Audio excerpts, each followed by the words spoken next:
यह हवेली राजा महाराजा के समय में बनाई हुई थी, लेकिन पिछले 18 सालों से इस हवेली में आज तक कोई भी रहने के लिए नहीं आया है।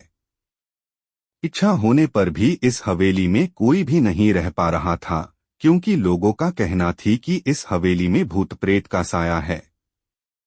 जब अजीत सिंह को इस हवेली के बारे में पता चला तो उसने तय किया कि वो इस रहस्य को जानकर ही रहेगा, क्यों लोग इस हवेली में नहीं रह पा रहे हैं।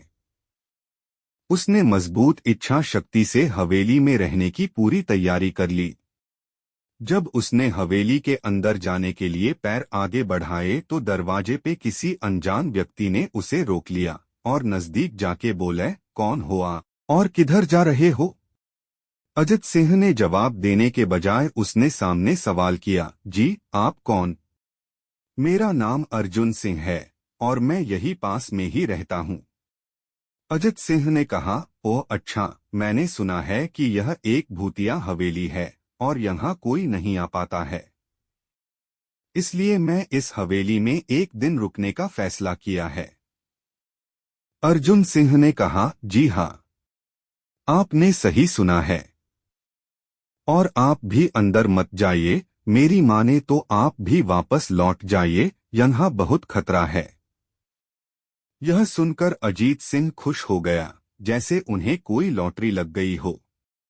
अर्जुन ने उसकी खुशी को देखकर बोला, आप क्यों खुश हो रहे हो? आपको तो भूत का नाम सुनकर डर लगना चाहिए। शायद आपको पता नहीं होगा कि मैं भूत प्रेत में काफी दिलचस्पी रखता हूँ। अगर इस हवेली में भूत है तो मैं अंदर जरूर जाऊंगा और सारी सच्चाई का पता भी लगाऊं। इतना कहकर अजीत सिंह उस हवेली में चले गए। अंदर जाके अजित ने अपनी बैग को साइड में रखा और हवेली के चारों ओर देखने लगा। सारे रूम भी चेक कर लिए। बाद में ड्राइंग रूम में आके सोफे पर बैठ गया। उसने वहां बैठकर दारू के 2-4 पेग भी पिए। वहीं अचानक उस रूम में लाइट का एक बल्ब चालू बंद होने लगी, लेकिन अजीत ने उस पर ध्यान नहीं दिया। थोड़ी देर बाद दूसरा बल्ब चालू बंद होने लगा, फिर तो हवेली की सारे लाइट चालू बंद होने लगी। यह सब देखकर अजीत अपनी जगह पे खड़ा हो गया और संपूर्ण सचेत हो गया।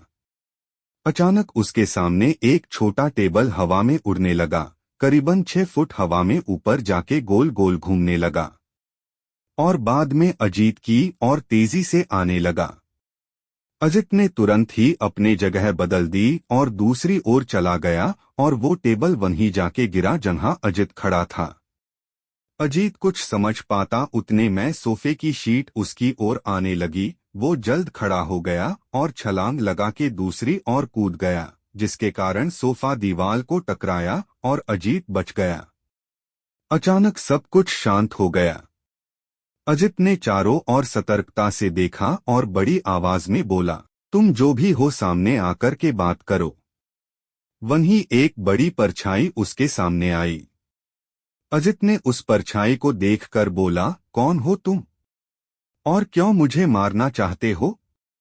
परछाई, तुम्हारी भूल के कारण। अजित, मेरी भूल? मैंने कौन सी भूल की? परछाई, इस हवेली में आने की भूल। मैं किसी को भी इस हवेली में खुश नहीं देख सकता। अजित, लेकिन क्यों? वो परछाई ने जवाब दिया, आज से 18 साल पहले इस हवेली के मालिक ने मुझे यहीं पे ही मार डाला था। मेरी कोई गलती भी नहीं थी। इस कारण की वजह से मेरी आत्मा इस हवेली में भटकती रहती है। मैं किसी को भी इस हवेली में नहीं रहने दूंगा, क्योंकि इस हवेली में मेरा खून हुआ था। इस हवेली में जो भी रहने के लिए आएगा उसकी मौत होगी। अजित ने कहा, मैं तुम्हें अपने असली रूप में देखना चाहता हूँ। तुम्हें मारने से पहले मैं तेरी यह इच्छा अवश्य पूरी करूंगा। और उस परछाई ने एक भयानक रूप ले लिया। उसका चेहरा इतना भयानक था कि अजीत भी एक क्षण के लिए डर गया था, लेकिन दूसरे ही क्षण में उसने अपने आप पर काबू पा लिया। बाद में इसने अपनी जेब में से सफेद पाउडर निकाला और उस भूत के पर फेंक दिया। भूत के पर पाउडर पड़ते ही वो जलने लग गया। बड़ी बड़ी ज्वाला उठने लगी। वो बहुत जोर जोर से चिल्लाने लगा और बाद में पूरी तरह से जल गया। उसके बाद अजीत ने चैन से सांस लिया और वहीं पर सो गया। दूसरे दिन सुबह जब अजीत को सही सलामत हवेली से बाहर आते देख अर्जुन को आश्चर्य हुआ। अर्जुन ने अजित से पूछा, तुम कैसे जिंदा हो? जब अजीत ने अर्जुन को कल रात को घटी घटना को पूरी तरह से बताया और बोला, अब यह हवेली भूतिया हवेली नहीं रही।